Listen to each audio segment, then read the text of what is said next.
Salut tout le monde, on va en parler sur l'actu mercato estival 2025. Donc, direction le FC Porto, le Paris FC fait monter les enchères pour Octavio Ateid. Le club français pourrait atteindre les 20 millions d'euros entre montants fixes et variables pour le défenseur central, selon Bruno Andrade. Le Paris FC propose carrément 20 millions d'euros pour Octavio Ateid. Franchement, c'est du pain béni. Donc, c'est du pain béni. Donc, Octavio Ateid, pour ton bien et en plus pour le bien du FC Porto, tu dois quitter le club. Donc, c'était la première information. Deuxième information, Arsenal et Manchester City faisaient partie des équipes qui ont envoyé des recruteurs pour observer Rodrigo Mora lors de la Coupe du Monde des clubs, selon Steve Kay. Donc c'est bien beau que deux clubs de première ligue envoient des recruteurs pour observer Rodrigo Mora. C'est quand, c'est quand qu'ils vont s'intéresser. C'est là où on se pose la bonne question. Donc, après, Rodrigo Mora a été limité à l'image des joueurs du FC Porto lors de la Coupe du Monde des clubs. Limité, voire catastrophique pour la plupart des joueurs. Donc, c'était la deuxième information. Troisième information, la Juventus n'actionnera pas la clause de 30 millions d'euros pour Francisco Conceição. La vieille dame est cependant disposée à s'approcher de ce montant à partir du moment où ils peuvent payer en plusieurs prestations, selon Matteo Moretto et Mercado Azul. Donc, bon, après, je peux comprendre la Juve qui veut pas payer la clause de 30 millions d'euros pour Francisco Conceição. Ils sont déçus de leurs achats respectifs, notamment le flop monumental Coupe Miners, qui a coûté, je crois bien, 70 10 millions d'euros, si je dis pas de bêtises. Franchement, je peux comprendre que la Juve ne veut pas se faire douiller une seconde fois. Là, je peux le comprendre. Ce qui reste pour Francisco Conceição, euh, il doit se trouver un nouveau club. Un nouveau club. Donc, pour Francisco Conceição, affaire à suivre.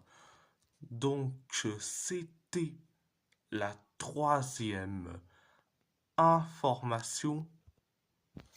Quatrième information. Le Napoli a Samu Omorodion dans sa shortlist. Le club italien est en train de finaliser la vente de Victor Osimhen et a vu ses approches pour Darwin Nunez rejetées, selon la presse italienne et Mercato Azul. C'est très très bien que le Napoli a déjà Samu Omorodion ou Samu Ageoa, si vous voulez, dans sa shortlist. C'est bien beau, mais il faut payer sa clause libératoire qui est de 100 millions d'euros. Donc, c'était la quatrième information. Cinquième information. Les détails de l'achat de Borja Sens. 13 millions d'euros plus 2 millions d'euros, moyennant objectif 20% d'une plus-value pour Norwich, contrat jusqu'en 2030 selon Mercato Azul. Bon, pour une fois, la direction se bouge,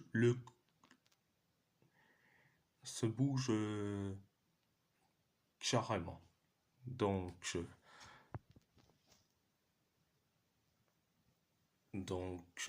voilà. Ah, c'était la cinquième information. Sixième information. Le FC Porto a entamé les discussions avec Monterrey pour le milieu central Nelson Deossa, selon Diego Armando Medina. Donc,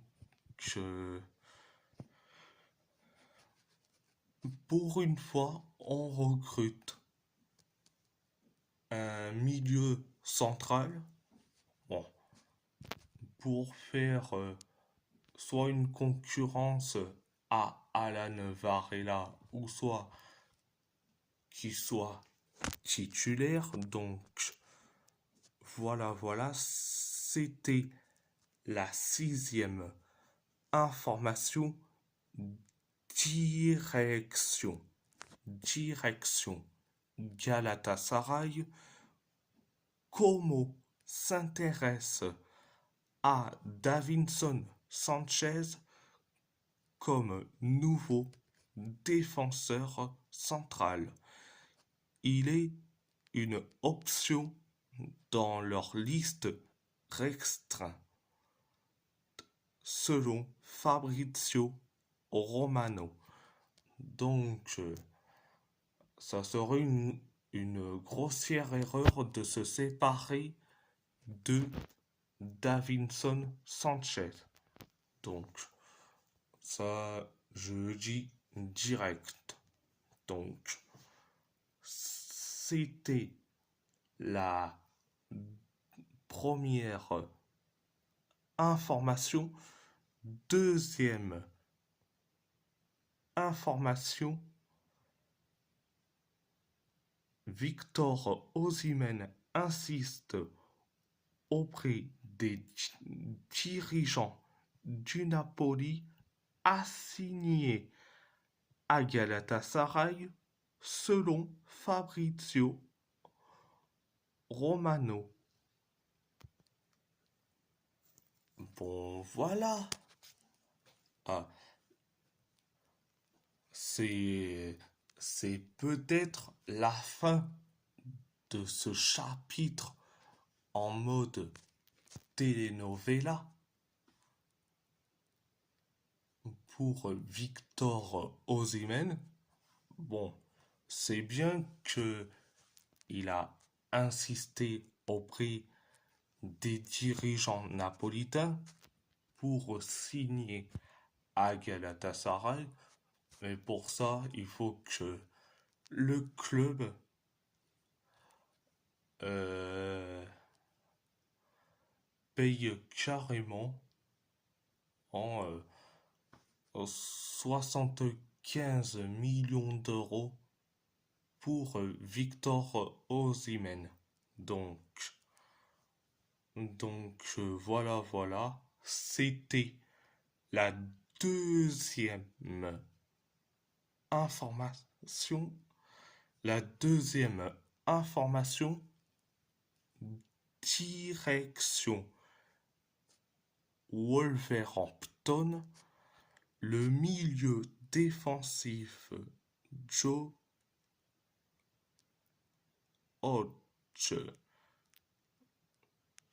devrait rejoindre Tondela de manière permanente. Il est rapporté que Hodge rejoindra le club sur la base d'un transfert gratuit avec des frais de vente de 20 à 30% selon Abola et Sport Witness.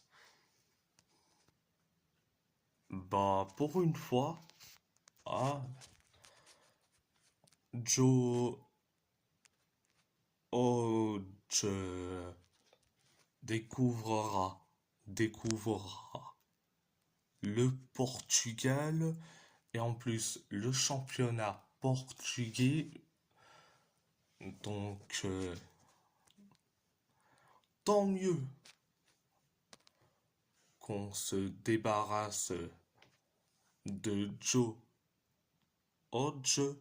Donc, voilà, voilà. C'était la première information. Wolverhampton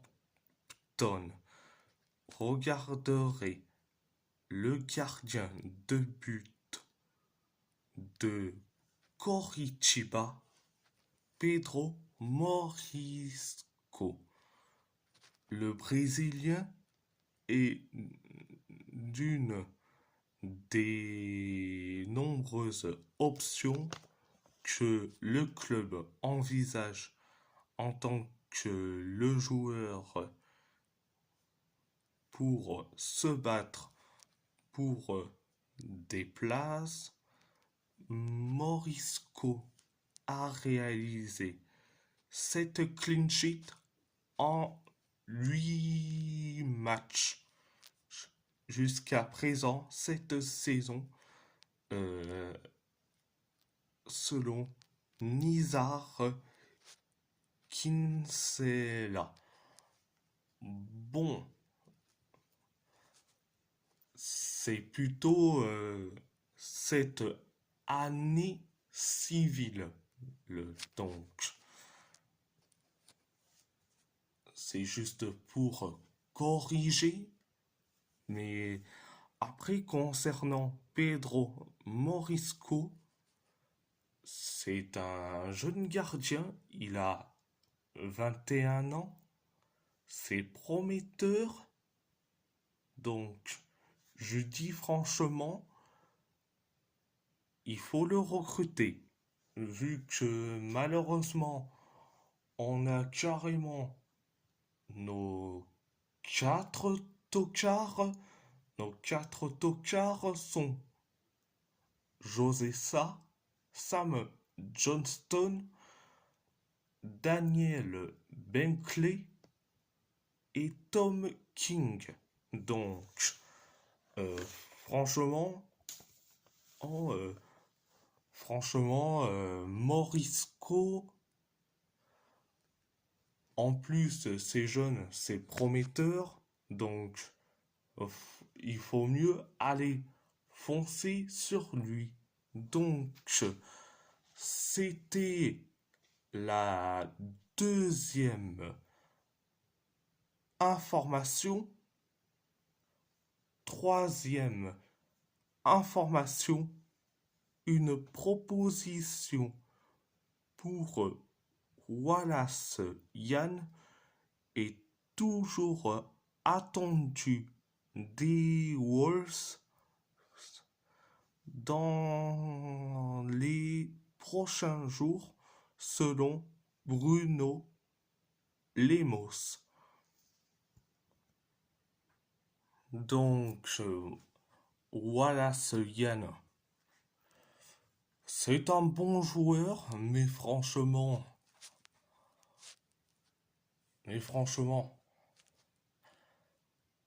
il y a, je crois bien, 5 5 avant-centres, vu que Wallace Yann, c'est un avant-centre. Donc, franchement, si on arrive à se débarrasser de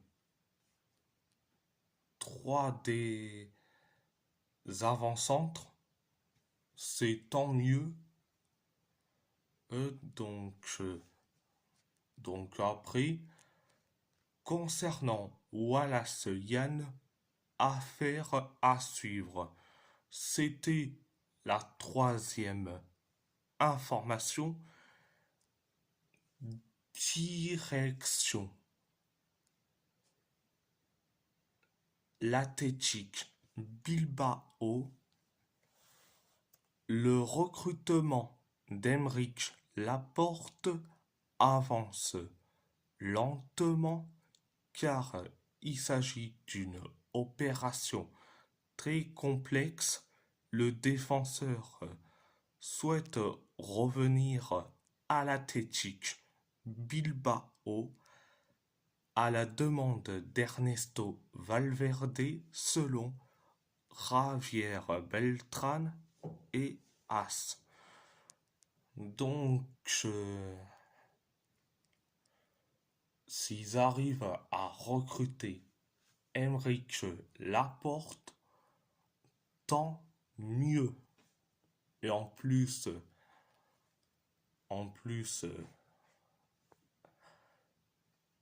il sera mieux traité à l'Athletic qu'à Al Nasr, vu que le dictateur Ronaldo fait ce qu'il veut quand il veut. Malheureusement, on faut pas critiquer, sinon les footix pro Ronaldo vont nous insulter. Ce n'est pas le moment déjà. Ce n'est pas le moment déjà.